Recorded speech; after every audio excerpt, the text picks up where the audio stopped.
Sure. I mean, you've known him for being around the big leagues for a while.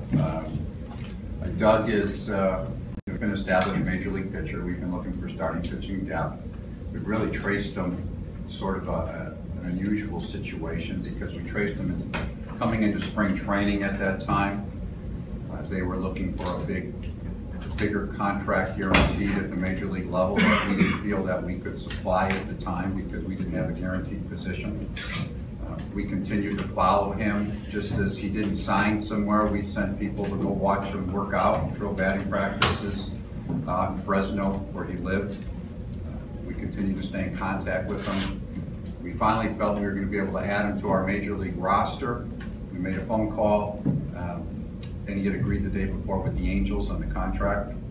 They said that he was in a position where he had made the agreement, signed a major league contract, agreed to go to the minor leagues, but he had an out on June 21st if they didn't put him on the big league roster.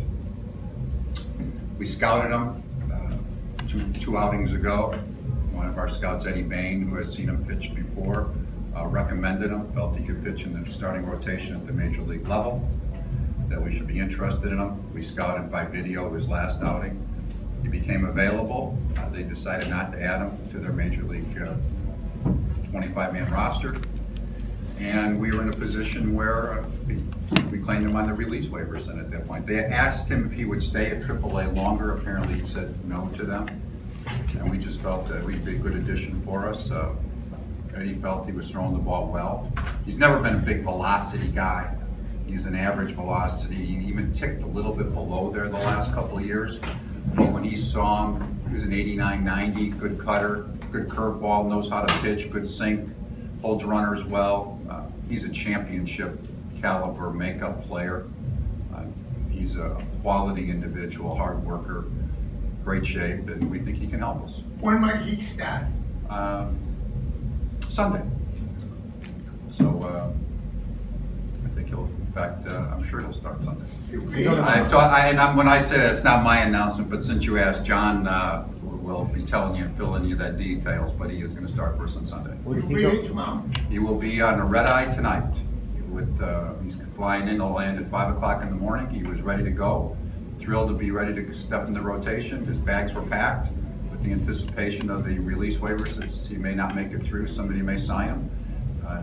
I talked to him this afternoon after the agent agreed, because when you claim a guy on release waivers, which we did, they have 5 days to accept that claim or reject it.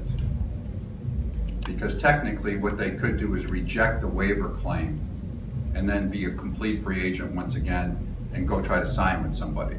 In this situation here, when we claimed him, he decided to take the assignment, be in a position where he was packed and ready to go. And thrilled, Jack McCormick set up his flight. He lands at 5 o'clock in the morning. I don't think any of you will be tracing him down at that time, but he'll be here for tomorrow's game and pitch on Sunday for us. Hey, what is he, he's had some ups and downs.